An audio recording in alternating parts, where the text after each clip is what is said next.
ओम नमः सिद्धेभ्याम्।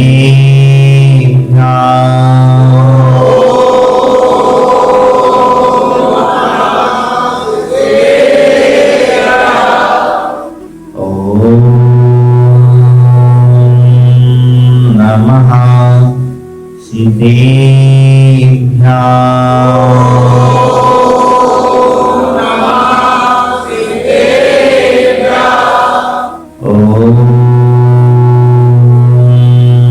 नमः सिद्धेभ्याम्।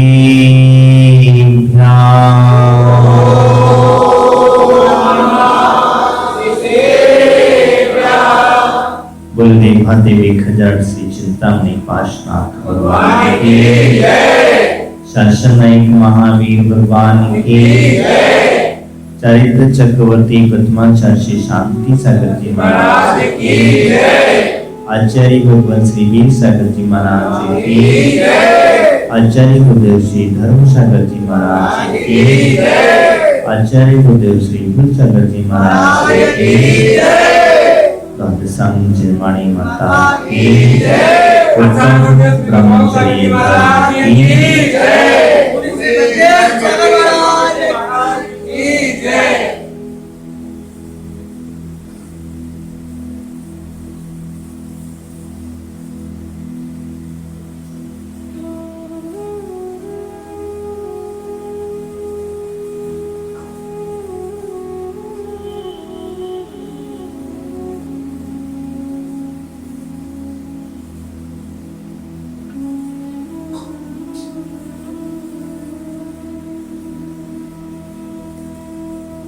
आज का धर्म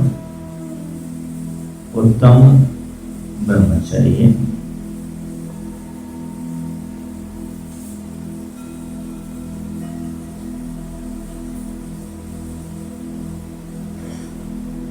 ब्रह्म की स्थापना के लिए ब्रह्मचर्य की आवश्यकता होती है, क्योंकि ब्रह्मचर्य के बगैर ही अगर हम चाहते हैं,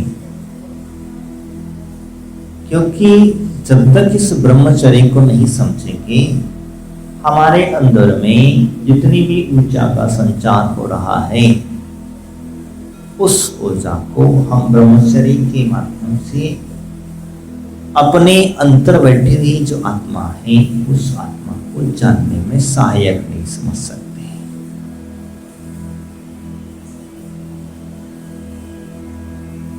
ब्रह्मचर्य एक ऐसी साधना है जिसे प्राप्त करने के बाद आपको हर सिद्धि अपने आप स्वयं आपके चरणों में अर्पित हो जाती है। लेकिन इस साधना को समझना होगा। अगर आप कोई जाप करते हैं, आराधना करते हैं, तो सबसे पहले आपको नियम दिया जाता है ब्रह्मचर्य का। और जहां ब्रह्मचर्य की बात आई, वहां आधे से ज्यादा भग जाते हैं, क्योंकि जिन्हें भोग वासना प्यारी होती है, वो व्यक्ति भग जाता है। क्योंकि आप इस बात को अच्छी तरीके से समझ लें, आपकी शरीर के अंदर की जो ताकत खत्म हो रही है, वो यही रीजन है।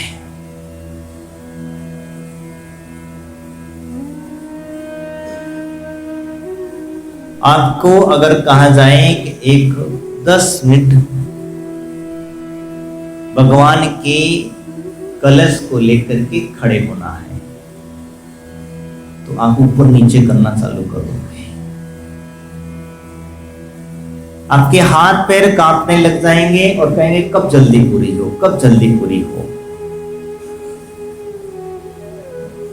तो यही कारण है कि आपके अंदर का जो रस है, वीर रस जिसको कहा जाता है, वो धीरे धीरे कम होता जा रहा है। इस वजह से आपके अंदर में ये सामर्थ्य नहीं है।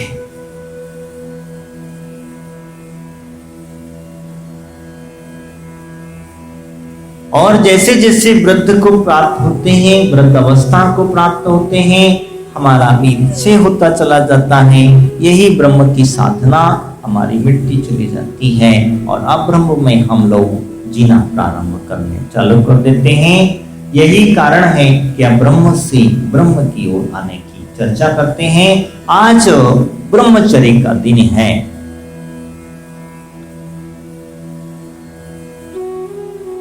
श्रावक है। अब श्रावक तो पूर्ण तरीके से ब्रह्मचारी नहीं हो सकता।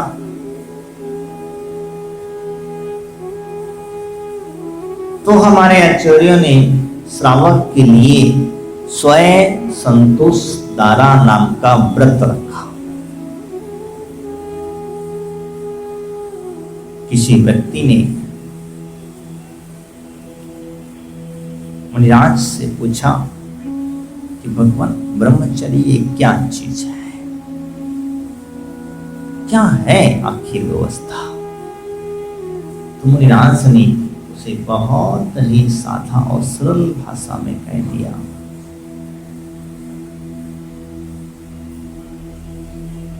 अपनी अंतर आत्मा का पतन ना चाहते हो तो ब्रह्मचर्य व्रत धारण कर लो। भोगों की आकांक्षा से परे होना, उसका नाम है ब्रह्मचर्य व्रत।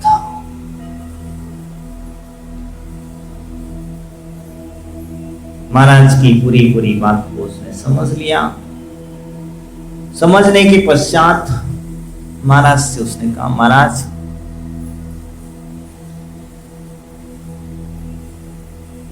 आकांक्षा है, मानती नहीं है, तो क्या करें?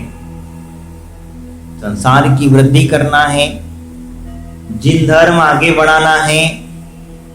अगर हम ब्रह्मचर्य व्रत ले लेंगे तो आगे बढ़ोतरी कैसे होगी? महाराज बड़े उससे प्यार से बात कहते हैं, ठीक है, बढ़ोतरी करने के भाव है तो जिंदगी में एक ही बार ही अब्रह्म को सेवन करना।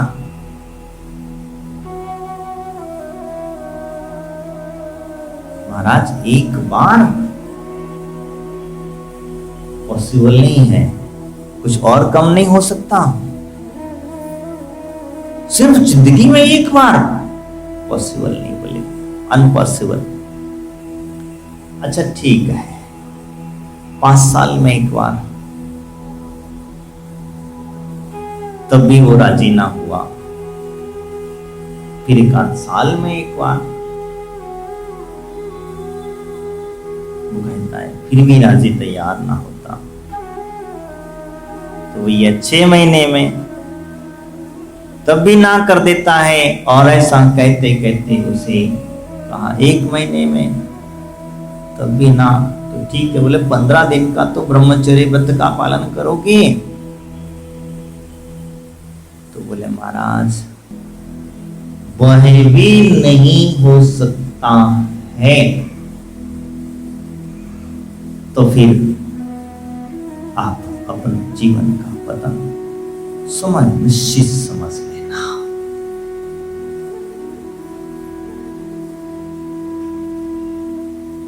फिर आप अगर इस नियम का पालन नहीं कर सकते हो तो आप समझ लेना कि आप अपने ही रोगों की बुलावा कर रहे हैं। रोगों को कोई और नहीं बुला रहा, आप ही बुला रहे हैं। क्योंकि जहां आपकी शरीर की शक्ति कमजोर पड़ी, वहां रोगों ने अटैक किया। और कहां अटैक? जो लोग उपवास करते हैं वो लोगों के पास में ब्रह्मचर्य की साधना हुआ करती है। उपवास तुम भी करते हो, वो भी करता है। आपको उपवास करने में वेदना होती है, आपको तकलीफ होती है, मन ही नहीं होता है, और सामने वाला भी उपवास करता है, तो वो सहजता से हंसते हंसते उस उपवास को कर लेता है, यानी कि उसे उस ब्रह्म की साधना की एनर्जी इकट्ठी कर रखी है। लोग कहते हैं 32 64 उपवास कर लेते हैं, कैसे कर लेते हैं? कुछ तो रीजन होगा। अरे कम से कम चोरी चुपे खा लेते होंगे। कहने वाले तो कुछ भी कह देते हैं, मुंह उठाया, जीवान छोटी सी है, बड़ी नाजुक है, पटकती है बस।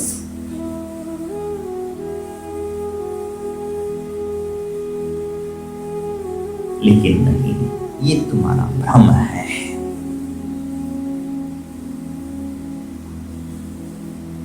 इस भ्रम से बाहर निकलने की आवश्यकता है। हमारे आचार्य ने कहा कि इस अब्रह्म की साधना हमने बहुत कई बार की है। अब्रह्म की वजह से कई प्रकार की हानियां हुई हैं और इस वासनाओं की वजह से हमें अनेक प्रकार की पीड़ाएं उठाना पड़ी हैं, क्योंकि हमारे आचार्य भगवंत कहते हैं उस ब्रह्मचर्य के भेद की परिभाषा देते हुए 18,000 शील के धनी होते हैं। कितने? 18,000 शील। आप बात समझ लेना।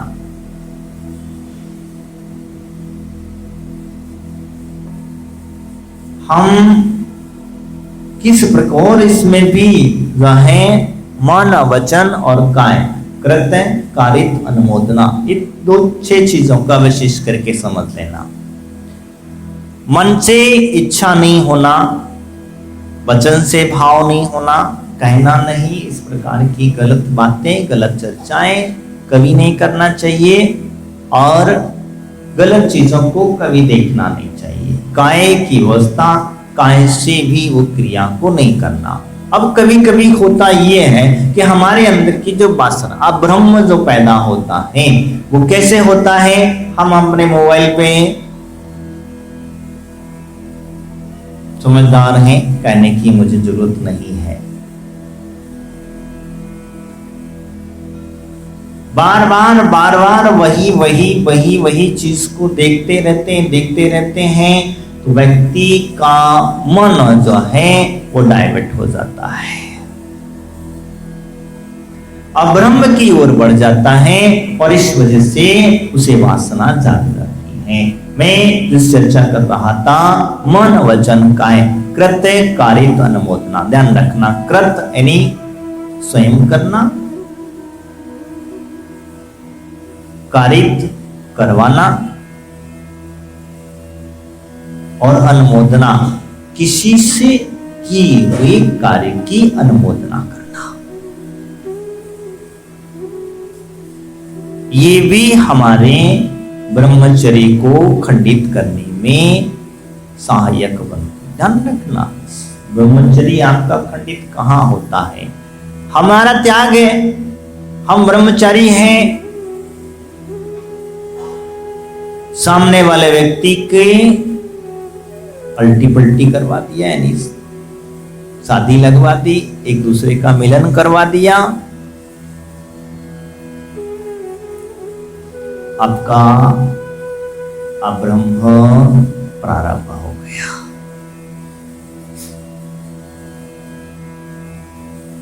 और ये प्राय करके होता है, लड़का लड़की का संबंध करा दिया, शादी करा दी, तो जब तक वो ब्रह्मचर्य व्रत को अंगीकार नहीं कर लेंगे तब तक जिन जिन लोगों ने अनुमोदना की है उन लोगों को भी पाप लगता रहेगा। एक बार हिंसा करने में कितने जीवों का घात हम कर लेते हैं, ये बात नहीं समझ पाते हैं।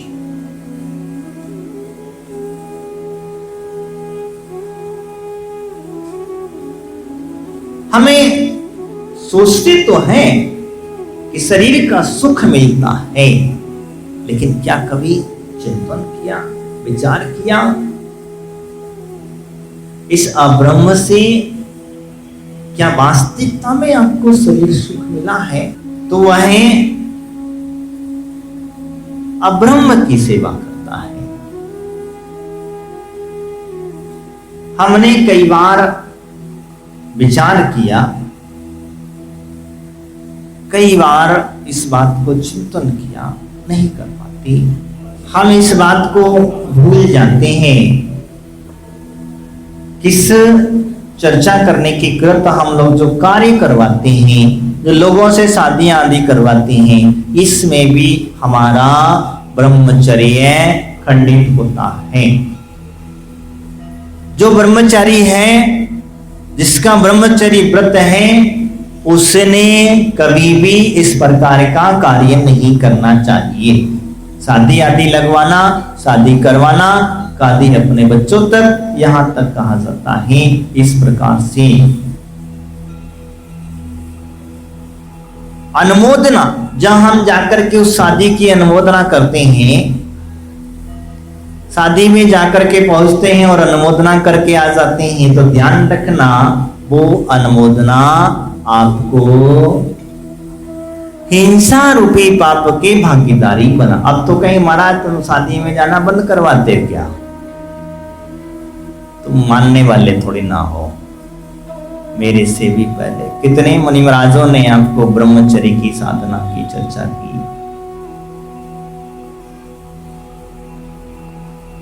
कई बार आप प्रवचनों में टीवी आदि के माध्यम से, मोबाइल आदि के माध्यम से सुनते तो हो, लेकिन अभी तक माने कितना % आपने? तो जो आज मानने वाले हो, क्योंकि इसके बगैर वह अपने जीवन का सार्थकपना नहीं महसूस हो पाता। वास्तविकता में ये बात होती है, क्योंकि हम लोग इस ब्रह्मचर्य व्रत की परिभाषा भूल गए हैं। इसलिए मैंने आपसे कहा था कि हमें वास्तविकता में स्वयं संतोष द्वारा व्रत अंगीकार करना चाहिए। क्या होता है स्व संतोष द्वारा व्रत?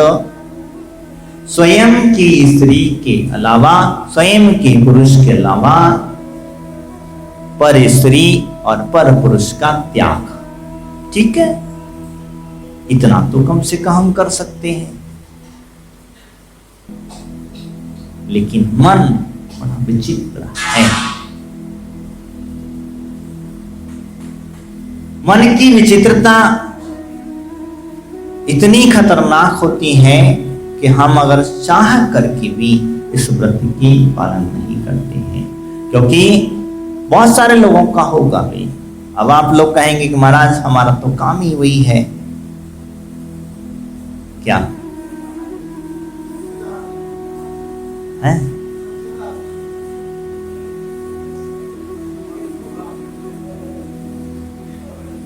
बात को समझना, मैं हंसने और रोने की बात नहीं कर रहा हूं। ये ब्रह्मचर्य जीवन की वास्तविकता, हम भावनाओं को समझने की कोशिश करें। हम जो कह रहे हैं, क्यों? क्योंकि इससे एक फायदा है, आपके ऊपर आपकी धर्म पत्नी का या आपके पति का विश्वास बना रहेगा।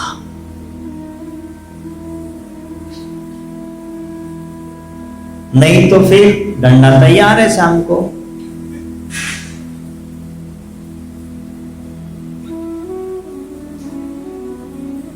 क्योंकि कई बार ऐसा हो जाता है, क्योंकि लोगों को समझ में नहीं आ पाता है। कहीं गलती से आप जा रहे थे, रिक्शे में बैठ करके जा रहे थे और किसी आपके पास में कोई बैठ गया, और बैठ गया तो किसी ने देख लिया, तो फिर क्या होना है? थोड़ी सी खोलने का मौका तो मिला है। तो ऐसे भाव ही नहीं आना चाहिए।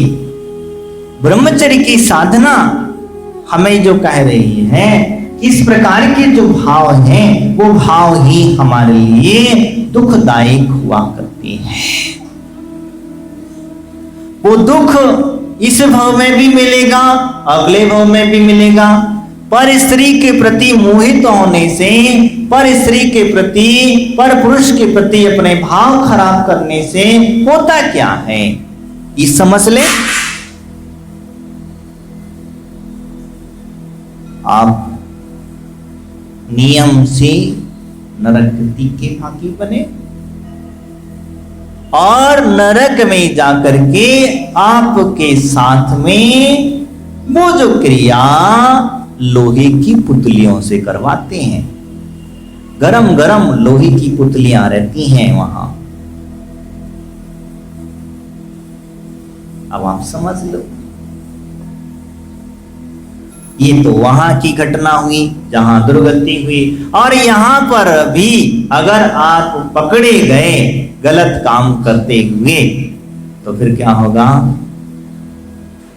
पब्लिक के हाथ से पिटोगे, साथ साथ किसी से नजर नहीं मिला पाओगे और हमेशा शर्मिंदगी ही महसूस करते रहोगे। क्योंकि गलत काम करने वाला व्यक्ति चोरी छुपे करता है, वो है चोरी से छुपे रहता है। इसीलिए मैं आपसे कह रहा हूं कि इस ब्रह्मचर्य की साधना बड़ी खतरनाक हुआ करती है। वास्तविकता में यही होता है।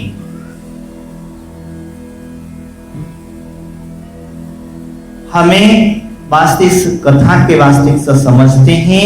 एक बार ऐसा ही हुआ जब पांडव पुराण के अंदर में एक बहुत अच्छा सुंदर प्रकरण मिलता है। आपने कीचक और द्रौपदी का नाम तो सुना होगा। कीचक उसका भाई था। किसका? द्रौपदी का भाई था। अपनी बहन के प्रति वासना जागी तो हुआ क्या? द्रौपदी ने अपने देवर से कह दिया, भीम से। किससे कहा? भीम से कह दिया कि मेरे साथ इस तरीके का ये ऐसा भाव रखता है। तो भीम ने कहा ठीक है, उसी बात है तो ठीक है। उसने कहा कल उसे यहीं बुलाना। क्या हुआ? बुलाना। तो भीम जो है स्त्री का भेष बना करके वहां पहुंच गए जहां कीचक को बुलाया गया था। स्त्री का वेश बनाए हुए थे और वहां पहुंचे और उसके मन की बातें जो भी चीजें हैं। लेकिन हुआ ये, जब भीम के हाथ में पकड़ा गया तो क्या होगा? अब भीम के हाथ में तो छूटने वाला तो है नहीं, तो नहीं छूटा तो क्या हुआ? उसके भाव पूरे राजा था वहां का, उसे सारा ओपन कर दिया सबके सामने बात। क्योंकि राजा ही ऐसा होगा तो प्रजा कैसी होगी? प्रजा के अंदर गलत संस्कार जाएंगे। तब वो कीचक ने अपने आप को शर्मिंदगी महसूस करते हुए भीम के 2-4 मुक्के खा लिए, 2-4 अच्छी खांसी पिटाई खा ली। अब इसके पश्चात वो वैराग्य हो गया, उन्हें अंदर से भाव जागा कि बस इस संसार कि मैं जिस वासना के पीछे भाग रहा हूं वह छोड़ करके मुनि बन जाते हैं। तो ये वास्तविकता में हुआ करता है। मैं आपसे यही कहूंगा। और भी कई ऐसे उदाहरण हैं, हमें भी इस बात का समझना चाहिए। क्योंकि ब्रह्मचर्य की साधना, ब्रह्मचर्य व्रत हमेशा हमें अपनी पूर्ण दृढ़ता से पालन करना चाहिए। और पूर्ण दृढ़ता से पालन करने का उद्देश्य यही है कि हम अपनी आत्मा को उन कर्मों से बचा सकें। हमारी अवस्था हो चुकी है, हम थक चुके हैं, तब भी हम व्रत का पालन कर सकते हैं। ऐसा तो नहीं है कि नहीं कर सकते हैं। मैंने शायद आपको नहीं बताया होगा, एक बार ऐसा ही घटना घट गई। क्योंकि पिछी देने की बात हुई थी, चतुर्मास के बाद पिछी परिवर्तन होना था और पर्ची पर एक ब्रह्मचर्य व्रत लिखा हुआ था। एक महिला के नियम पूरे थे, बस एक नियम नहीं था महाराज। सारे नियम का पालन करते थे, बस ब्रह्मचर्य व्रत नहीं पलता था। मेरे पास एक चुल्लक जी थे, चुल्लक जी के पास फॉर्म जमा करना था, तो वो चुल्लक जी से कहती है, महाराज क्या करें, 80 साल करीबन 70 के आसपास की उम्र रही होगी।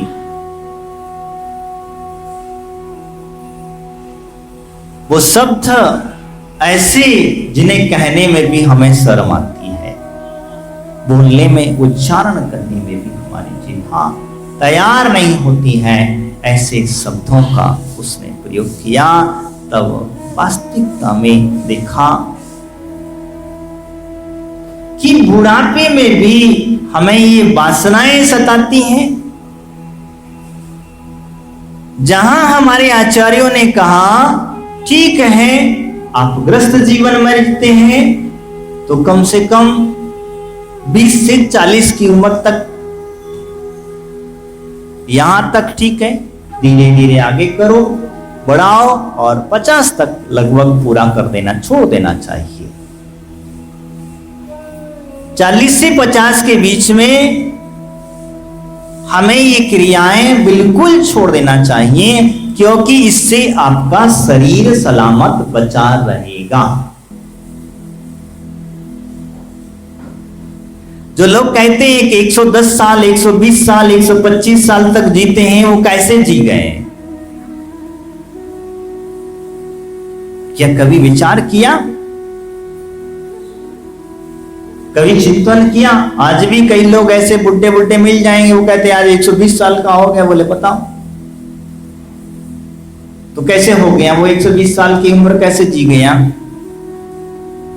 आप तो यहाँ 50 में ही लड़खड़ाने लग गए हैं, वो व्यक्ति 50। तो जब उससे पूछोगे आप, तो वो एक ही चीज आपको आंसर देगा कि हमारा जो ब्रह्म का साधना है, ब्रह्मचर्य की साधना है, वो ब्रह्म को अब्रह्म में नहीं परिवर्तित होने दिया। यही रीजन है आपकी आयु बढ़ने का।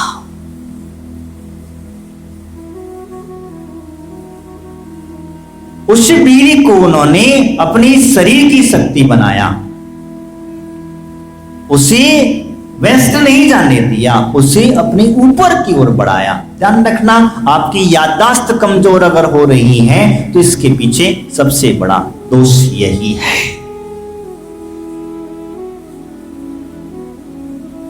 मैं नहीं, डॉक्टर कहते हैं, तो कल के दिन मुझे पकड़ोगे तुम।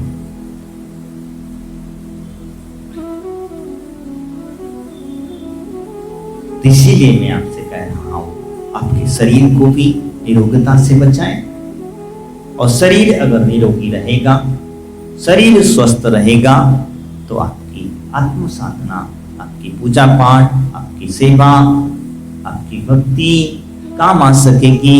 अन्यथा अगर ये अब्रह्म, एक अवगुण आपके अंदर में रहा, तो आपका सब कुछ किया धरा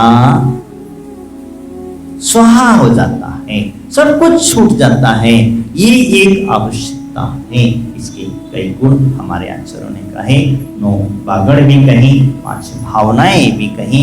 इन भावनाओं को समझें। थोड़ा सा दे मैं आपको बता दो, स्त्री की संगति का त्याग करना। संगति का त्याग करना, पेट भर के भोजन नहीं करना, स्त्री के सेज पर नहीं बैठना, और स्त्री से एकांत में बातचीत नहीं करना। ये ब्रह्मचारी ने नहीं करना चाहिए। स्त्री है तो पुरुष से लगाना, पुरुष है तो स्त्री ने लगाना। ये वास्तविकता को समझ लेना चाहिए, क्योंकि ये सब कुछ करने से ही हमारे जीवन का उत्थान होगा। मैं यही कहूँगा कि आप भी अपने जीवन में उस ब्रह्मचर्य व्रत को अंगीकार करें, उस ब्रह्म की साधना करें, तभी अपने जीवन का सार्थक होगा। आपने संसार बहुत कर लिया, अब बचा ही क्या शेष जिसके लिए हम आकर्षित होते हैं। लेकिन आकर्षित होने से जो 40 के बाद इस क्रिया में डूबा रहेगा, उसे डॉक्टरों के चक्कर, अनेक प्रकार की बीमारियां, लीवर आदि का खराब होना, ये जो क्रियाएं होती हैं, ये यहीं से प्रारंभ होती हैं, कहीं और से नहीं होती हैं।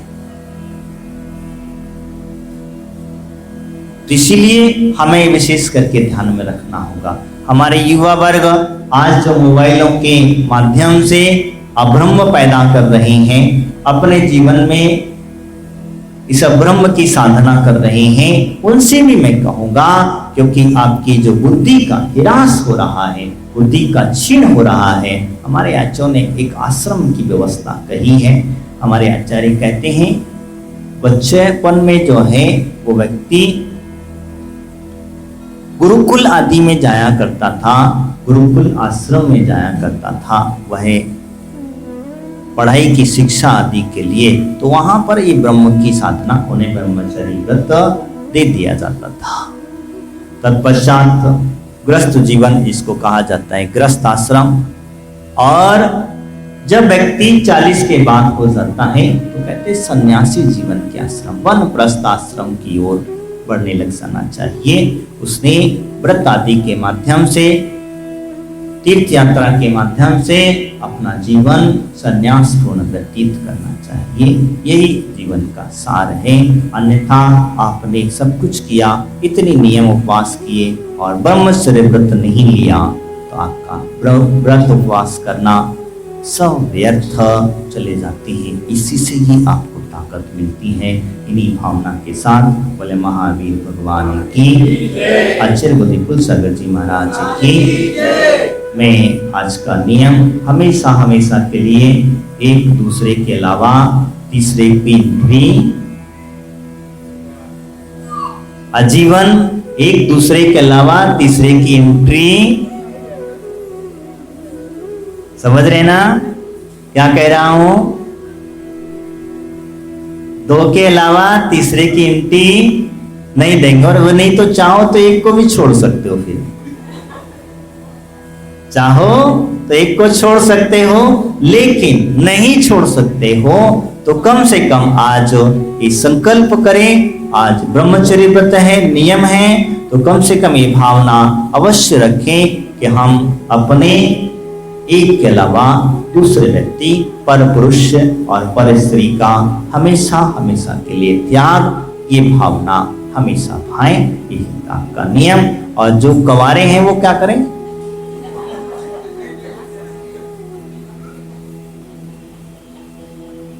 जो कवारे हैं वो क्या करेंगे बेचारे? हाँ,